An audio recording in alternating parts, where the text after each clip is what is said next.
Rowdy.com Big Three. I'm Buck Fever. He's Bassmasters. Look, Buck, look. NASCAR issues.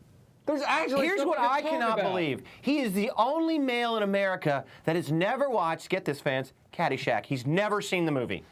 Jerome Buzz Cutler has seen the movie. He's got today's 3 burning questions in racing, and I assume, Cutler, we're going to start with this 96 deal. We got to start with the Yates Hall of Fame Racing conglomeration, amalgamation, whatever you want to call it. Mm-hmm. But like that's not even the... It's an emulsification. That's not even the big issue. The big issue is that Bobby Labonte looks like he's going to be in the 96. 96.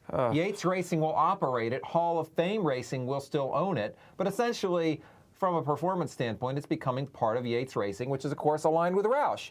So for Bobby Labonte to hop in that car, actually, to me, makes some sense, given where he was last year over at Petty Enterprises. Now, they've got a full sponsorship with Ask.com, which is doing the smart thing, Buck, stepping in when other people are stepping back. So you know they got value for their dollar on this deal. I think it's a good thing all the way around. The question I have is, well, what's going to happen over at DEI? Because we all assume Bobby was going over there. Yeah, I think the big question is who's going to get in the 41 car now. Is this good for Bobby Labonte?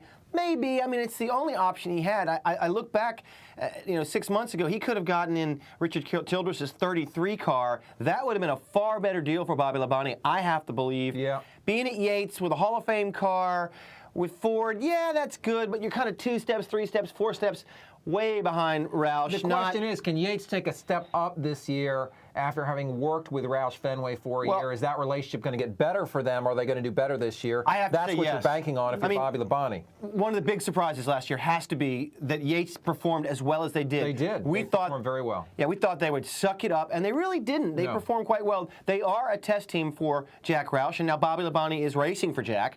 Congratulations, Jack Roush. Don't tell Doug Yates they're a test team, Buck. Okay, moving on. Issue number 2. I don't know if you guys have been following the Dakar rally. I'm assuming not. A little bit. Robbie Gordon doing okay. Robbie Gordon looks like he's poised to get another top 10, which is a pretty mean feat. Yes. And it started me thinking about old Mr. Gordon. Here he is, second manufacturer swap in as many years, seems to have full funding for next year. Yeah. He's an owner-driver.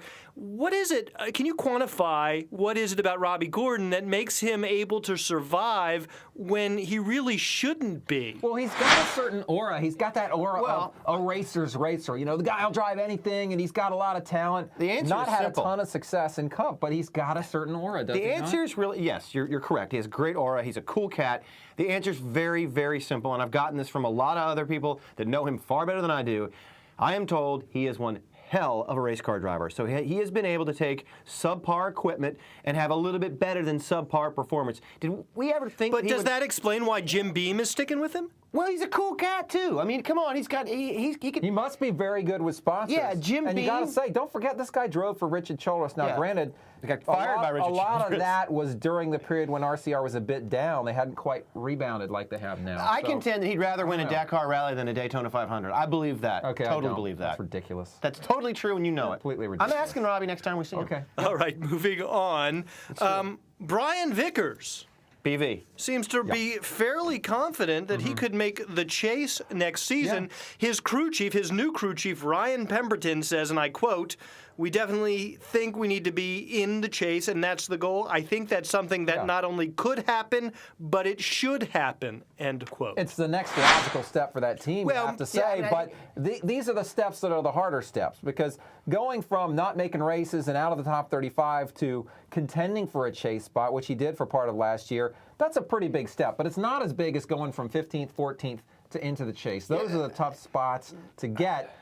If they continue to make progress, he'll be battling for that last chase spot. There's no doubt about that. He performed very well last year, and we thought Ryan Pemberton's a good crew chief, and he comes from another Toyota team, so he's already in the Toyota mode. We thought Vickers might make the chase last year, and we thought Truex might. We thought Jamie McMurray might. These are 3 guys that are going to be fighting to get in that chase. Right. The question is, okay, guys, if Vickers gets in, and I'll go ahead and put Vickers in, who does he supplant? That is always the question. Who do you pass? Does With Tony people Stewart? saying Tony Stewart, I think maybe is going to have a great year. Yeah. Well, who's he going to be better than next year? Right. That's the question you really have to answer. And you got Truex, who should be in there, and Jamie McMurray, who should be in there. Weren't you dumping on DEI the other day?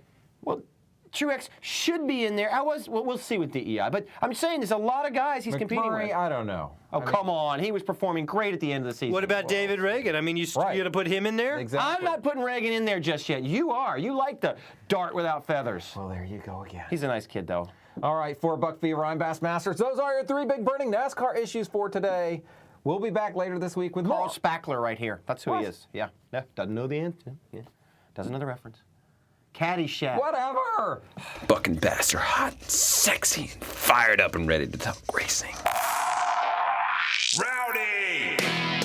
Rowdy.com, built by race fans for race fans.